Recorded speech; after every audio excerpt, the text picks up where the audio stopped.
friends, welcome to Creating with Jovi and to 10 things that I have learned as a content creator on YouTube. I wanted to let you know that this is a collaboration that was started by The Rose Life, and I was tagged by Qualitas Creations. Thank you, Pebbles, for tagging me.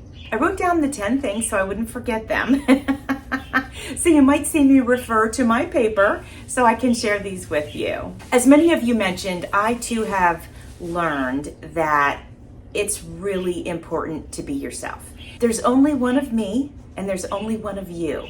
And that makes you special and it makes your channel unique because there's only one of us, you know?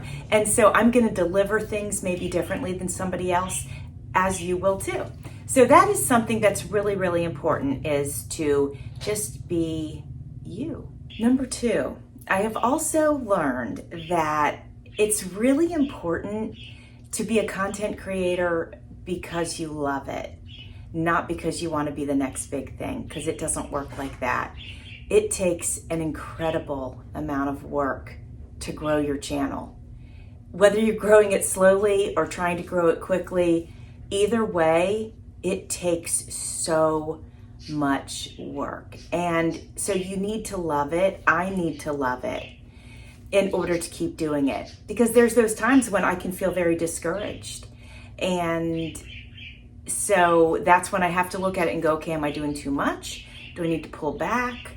You know, I don't want to get burned out. I do love this. I do enjoy it. Am I pushing too hard? You know, that's one of those things, because I put an incredible amount of time into my channel, but I love doing it. And so if I didn't, it absolutely wouldn't be worth it. So if you're here and you're trying to grow your channel, stay authentic to yourself and truly do what you love. Don't make, I would say, don't make content that you think people will love. If you don't love it, because that may not work out real well. But if you love it, it comes through in your videos, and it comes through whether you're sitting at your table and creating just by the tone of your voice, by your happiness, your laughter, it shows through. But if you're making something just to make it because you think it's going to get views, it might not translate like that. I've also learned that it's really important for me to focus on my community. That is where the value and the reward is. Taking the time to build a community of people, of friends that I can turn to if I need to, or just, you know, reach out to, or just knowing that they're there and they're watching and they're supporting. That is so huge. So if your community is 5 people, those 5 people are everything. And if your community is 100,000 people, then that's fantastic. But having that community and taking the time to be real with that, I feel, for me, has just been so rewarding and so wonderful, and it keeps me coming back. It really does. All right, this is a big one. Especially if you're a junk journaler, you're new at junk journaling, I have learned to not buy it just because you know you can use it.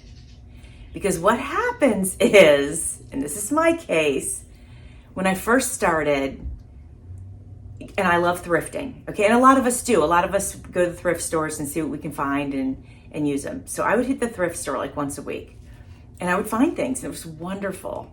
And then I kept hitting the thrift store, and I kept hitting it, and I kept going, and I kept going. Well, I started with a 0 stash, right? Like most of us. And I ended up with so much. So I have to end up destashing. So I've learned that just because you think, or even you know, you can use it, if you have so much, if I have so much, when am I going to get to it? So if you're new, if you're not new, you know what I'm saying. But if you are new, just heed that warning. And I would say buy specifically for a project that you're working on, or next week you're going to start. That's how I would do it. And that's how I'm doing it now. So I'm doing some destashes. I've got some stuff listed to my Etsy, so I got to get it out of my space. Well, because I'm moving, for one, otherwise I probably wouldn't have done it. But I'm moving and I don't want to move everything that I've collected. I've collected a lot of stuff. So now in the future, once I get settled into my new space, I'm going to be very specific. Let's say I have a themed journal that I want to work on. I'm only going to go in the thrift store and look for stuff that will work in that journal. So that is something I've learned, and I really highly recommend that you kind of do that, because you're going to end up with so much stuff. The values at thrift stores are great, and you end up buying it like, I can use this in the future. I can use this in the future. And then before you know it, you have so much stuff and you can't get to, like, how many journals can you make in a year? How many greeting cards can you make in a year? How many crafty projects can you make in a year? And we end up just, oh my gosh, it's too much. Okay, now, this is a tough one, but I think a lot of you will understand it. I have learned that it's okay if I can't watch all of my friends' YouTube videos. As your channel grows, that means your community is growing, and it's literally impossible, especially as a creator, to watch all of your friends' videos all of the time. I spend a lot of time creating, like that's what I do. And so that doesn't leave a lot of time for me to be a consumer, if you know what I mean. And so I've had to really work on letting go of the guilt, because it does make me feel bad that I can't watch every single video that all of my friends make. But I have over 6,000 viewers now. And of course, not all of them are creators, but a lot of them are. And it gets really hard, and it does make me feel bad, but I only can do what I can do. And so I've really had to work on saying to myself, it's okay. It's okay. And that's what I have to do. I kind of mentioned this before, but not really. So number 6 is that I've learned that growing my channel is a marathon, not a sprint. And that is true. I'm coming up on, I think, 6 years now, 5 or 6. I think 6 though. Yeah, I think 6. So, it takes time. It just does. We all see people that pop off. They've just got the magic. And they pop off. And that's awesome. I mean, I think that's great. But that doesn't happen to all of us. And so that's another reason to go back to number 2, which is be a content creator because you love it, because it's a marathon. If you want to do this to grow your channel. Now, why do I want to grow my channel? Well, I don't have to grow my channel. It's not like a thing, but I am competitive by nature. And so I compete with myself. I do not compete with other people, but I compete with myself. And so for me, it's very satisfying to reach the milestones and to grow my channel. And it grows my community too, which I love. And so many of you are such an important part of my community, and you show up for my lives and you show up for my videos and you participate in the collaborations. And I love that. I love it so much. So number 7 is that I have learned to not compare myself to other channels. And that is different than like what I said earlier about be yourself, right? So I can be myself and still compare myself to other channels, but I don't do that. And it's not healthy. It's not healthy to do that, because we can end up feeling like, I could end up feeling like I just don't stack up. Like, I'm not doing it right, or I'm not good enough, or whatever. And I do feel very confident in the quality of the product that I create. If you've ever bought one of my journals, you know that they're very high quality and I have a very high attention to detail. And so I feel good about that. But if I start comparing myself to other people, they might have different techniques, they might have a different style. And some people have styles that I just love, and I don't happen to produce a lot of those particular styles. I guess that's because I'm kind of all over the map with my styles. I don't have one particular go-to. I love it all. I'm so creative that I love it all. I can't say all, but most of it. And so if I'm watching somebody and they're doing this one style and they're just like so good at it, right? I could end up feeling, not good at it. So I try to be careful to not compare myself to other people and other channels. All right, now I know that there's a lot of you that will identify with this. I have learned that because of my nature, I have a really high work ethic, and I love creating. So because of that, I can let this whole thing take over my life. Like, it can so easily slide up to the priority slot in my life, and then other things start to take second, third, fourth place. And that's not where it belongs. It does not belong in the top slot of my life. There are other things that are actually more important than my YouTube channel. As much as I love it, there are more important things. So I have learned that I have to have balance. And I think this upcoming move for me is really going to force me to have balance, because I'm just not going to have time to create as much as I do. And I love it, and I don't want that time to be taken away from me, but I do have to be careful. So that is something that I've learned. So I need to keep the balance in my life and enjoy this, of course, and love every second of it, but not be so not treat it like a job. This is not a job. It doesn't pay like a job. You get a few cents, but this is not a paying job. And so the time that I put into it, I kind of treat it like that. So I have to be careful of that. I've also learned that as a creative, I sometimes want to pivot. And I have done that on my channel. Like I said, I love so many different forms of art that I don't stick to the same thing all of the time.